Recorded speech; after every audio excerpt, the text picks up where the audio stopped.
ஓம் நமச்சிவாய. திருச்சிற்றம்பலம். சிவாய நமக. சிவசிவாய நமக. மாசி மாதம் வந்துவிட்டாலே மகா சிவராத்திரி தான் நமக்கு எப்போதும் ஞாபகம் வரும்.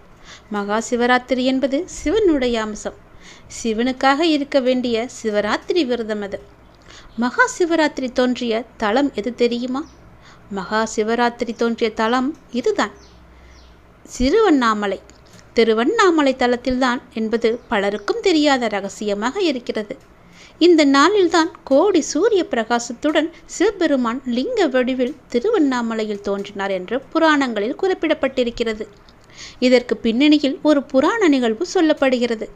விஷ்ணுவுக்கும் பிரம்மாவுக்கும் ஒரு தடவை தம்மில் யார் பெரியவர் என்ற சண்டை ஏற்பட்டதாம். அவர்களது சண்டையை தீர்த்து வைக்குமாறு தேவர்கள் அனைவரும் சிவபெருமானிடம் முறையிட்டனர்.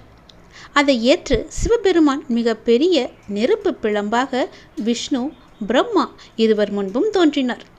அந்த நெருப்பு பிழம்பு மண்ணுக்கும் விண்ணுக்கும் பரவி மிக பிரம்மாண்டமான காட்சியாக தெரிந்தது. இந்த நெருப்பு பிழம்பு விஷ்ணு பிரம்மா இருவரிடமும், எனது அடிமுடியை யார் முதலில் தொட்டு வருகிறார்களோ அவரே இந்த உலகின் பெரியவராவார் என்றது. உடனே விஷ்ணு வராக அவதாரம் எடுத்து அந்த நெருப்பு பிழம்பின் அடியை காண்பதற்காக பூமியை துளைத்து கொண்டு சென்றார். பிரம்மனோ அன்னப்பறவையாக மாறி நெருப்பு பிழம்பின் முடியை கண்டு வருகிறேன் என்று உயிரை பறந்து சென்றார். பல ஆண்டுகள் பல யுகங்களாக முயன்றும் விஷ்ணுவாலும் பிரம்மா இருவராலும் அந்த நெருப்பு பிழம்பின் அடிமுடியை காண இயலவில்லை. இது ஈசனின் செயலாகத்தான் இருக்கும் என்பதை உணர்ந்த விஷ்ணு தனது முயற்சியை கைவிட்டு திரும்பி வந்தார். அவரிடம் இருந்த ஆணவம் காணாமல் போய்விட்டது. ஆனால் பிரம்மாவிடம் இருந்த அகந்தை மட்டும் நீங்கவில்லை. உயர உயர பறக்க முடியாமல் சோர்வடைந்து திரும்பிக் கொண்டிருந்த பிரம்மா ஒரு தாளம்பூவை பார்த்தார். அந்த தாளம்பூ ஈசனின் முடியிலிருந்து கீழே விழுந்தது. பல 100 யுகங்களாக கீழே வந்து கொண்டிருப்பதை அறிந்தார். நெருப்பு பிழம்பின் முடியை தான் கண்டதாக போய் சொல்ல வேண்டும் என்று அந்த தாளம்பூவிடம் பிரம்மா கேட்டுக்கொண்டார். தாளம்பூ அதற்கு சம்மதித்தது.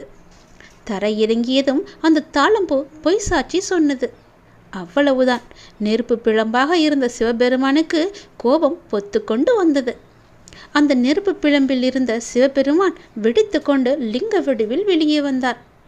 விஷ்ணுவுக்கும் தேவர்களுக்கும் கேட்ட வரங்களை எல்லாம் கொடுத்த சிவபெருமான் பொய் சொன்னதற்காக பிரம்மாவுக்கு பூமியில் கோவில் இல்லை என்றும் தாளம்பூவை பூஜைக்கு தகுதியற்ற மலராக கருத வேண்டும் என்றும் சாபமிட்டு விட்டார். இந்த நிகழ்ச்சி நடந்தது எங்கே என்றால் திருவண்ணாமலையில். திருவண்ணாமலையில் தான் இது குறிப்பிட்டு நடந்திருக்கிறது.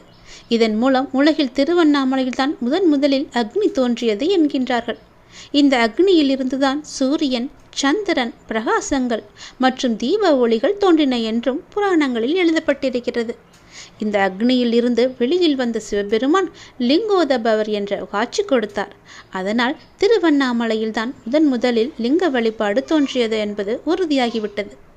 மாசி மாத சிவராத்திரி அன்று இந்த நிகழ்வு நடந்ததால் அது மகா சிவராத்திரி என்று சிறப்பித்து கூறப்படுகிறது. ஆகவே மகா சிவராத்திரி தோன்றிய தலம்தான் திருவண்ணாமலை. திருவண்ணாமலையில் இருந்துதான் லிங்கோத்பவர் வழிபாடும் மகா சிவராத்திரி கொண்டாட்டமும் மற்ற எல்லா நடங்களிலும் எல்லா தலங்களிலும் பரவி இருக்கின்றது. அவன் அருளாலே எல்லாமே நல்லதாக நடக்க அவனுடைய நாமத்தை நாம் ஜபித்து கொண்டே இருப்போம். உங்களுக்கு வேண்டியது வேண்டியபடி கிடக்க ஓம் நமச்சிவாய என்ற மந்திரத்தை உடனே பதிவிடுங்கள். நல்லது நடக்கும்.